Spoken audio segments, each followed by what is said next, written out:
Aujourd'hui, dans la liturgie de la parole, nous commençons le livre de Qoéleth, un livre de l'Ancien Testament, un livre de sagesse, comme nous disons.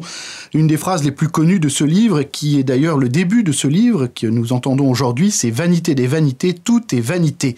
Ce texte peut nous paraître un peu marqué par une certaine forme de défaitisme, un retour permanent des choses, une limite de l'homme qui n'a jamais fini de comprendre, qui n'a jamais fini d'entendre, jamais fini de voir. C'est peut-être aussi une manière de nous inviter à l'humilité à travers ce texte, de ne pas croire que nous décidons de tout, que nous connaissons tout, que nous comprenons tout.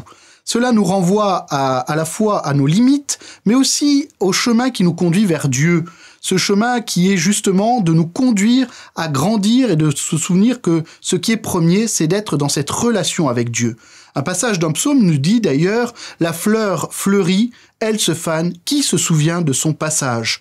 Il y a exactement la même réalité dans ce début du livre de Qoéleth, qui nous invite à reconnaître que nous sommes bien petits devant la grandeur de Dieu, et que ce que nous pouvons croire comme étant extraordinaire, nouveau et renouvelé, nous invite justement à se dire, nous sommes dans un cycle, le cycle de la création voulue par Dieu, et nous sommes un des éléments de cette création.